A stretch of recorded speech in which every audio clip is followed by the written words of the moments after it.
ପିଲାମାନେ ଆଜି ଆମେ ଏହି ଭିଡ଼ିଓରେ ସୁରଭି କାର୍ଯ୍ୟକ୍ରମ 2025 ନିମନ୍ତେ ଓଡ଼ିଶାର କଳା ଓ ସଂସ୍କୃତି ଉପରେ ଆଧାରିତ କେତେଗୁଡ଼ିଏ କୁଇଜ୍ ଡିସ୍କସନ୍ କରିବା।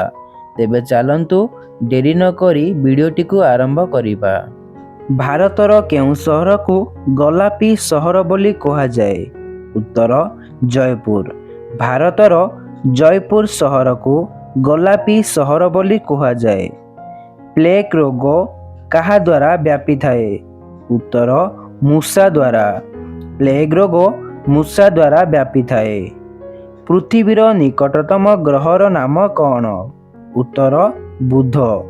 ପୃଥିବୀର ନିକଟତମ ଗ୍ରହର ନାମ ହେଉଛି ବୁଧ। ପୃଥିବୀର ସବୁଠୁ ବଡ଼ ମହାସାଗରର ନାମ କ'ଣ? ଉତ୍ତର ପ୍ରଶାନ୍ତ ମହାସାଗର। ସବୁଠୁ ବଡ଼ ମହାସାଗର ନାମ ହେଉଛି ପ୍ରଶାନ୍ତ ମହାସାଗର। ଓଡ଼ିଶୀ ନୃତ୍ୟ କେଉଁ ରାଜ୍ୟରେ ପ୍ରସିଦ୍ଧ? ଉତ୍ତର ଓଡ଼ିଶା। ଓଡ଼ିଶୀ ନୃତ୍ୟ ଓଡ଼ିଶା ରାଜ୍ୟରେ ପ୍ରସିଦ୍ଧ ଅଟେ। ମନୁଷ୍ୟ ହୃତ୍ପିଣ୍ଡର ଓଜନ କେତେ? ମନୁଷ୍ୟ ହୃତ୍ପିଣ୍ଡର ଓଜନ 400 ଗ୍ରାମ ଅଟେ। ଓଡ଼ିଶା କେବେ ସ୍ୱତନ୍ତ୍ର ପ୍ରଦେଶରେ ପରିଣତ ହେଲା? ଉତ୍ତର 1936 ମସିହା ଏପ୍ରିଲ ମାସ 1 ତାରିଖ। ଓଡ଼ିଶା 1936 ମସିହା ଏପ୍ରିଲ ମାସ 1 ତାରିଖରେ ସ୍ୱତନ୍ତ୍ର ପ୍ରଦେଶର ମାନ୍ୟତା ପାଇଥିଲା। ଭାରତରେ କେତୋଟି ଜିଲ୍ଲା ଅଛି? ଉତ୍ତର 797ଟି। ଭାରତରେ 797ଟି ଜିଲ୍ଲା ରହିଅଛି। କଳାହଂସ ବିଶ୍ୱର କେଉଁଠାରେ ଦେଖାଯାଏ? ଉତ୍ତର ଅଷ୍ଟ୍ରେଲିଆ। କଳାହଂସ ବିଶ୍ୱର ଅଷ୍ଟ୍ରେଲିଆ ଦେଶରେ ଦେଖାଯାଏ।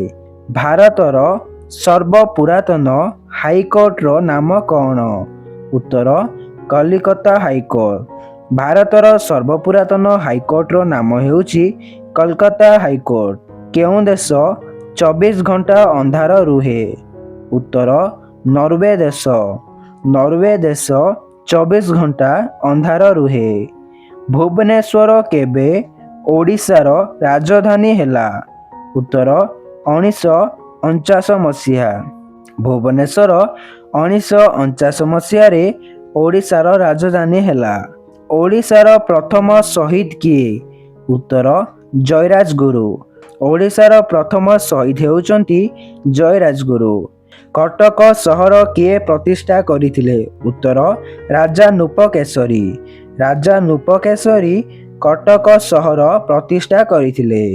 ଓଡ଼ିଶାର ପ୍ରଥମ ମୁଖ୍ୟମନ୍ତ୍ରୀ କିଏ? ଉତ୍ତର ହରେକୃଷ୍ଣ ମହାତାବ।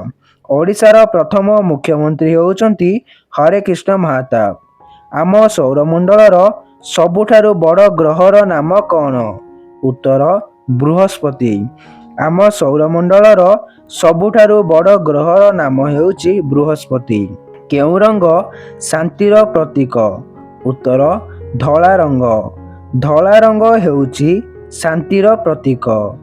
ବରଫରେ ତିଆରି ଘରର ନାମ କ'ଣ? ଉତ୍ତର ଇଗ୍ଲୁ।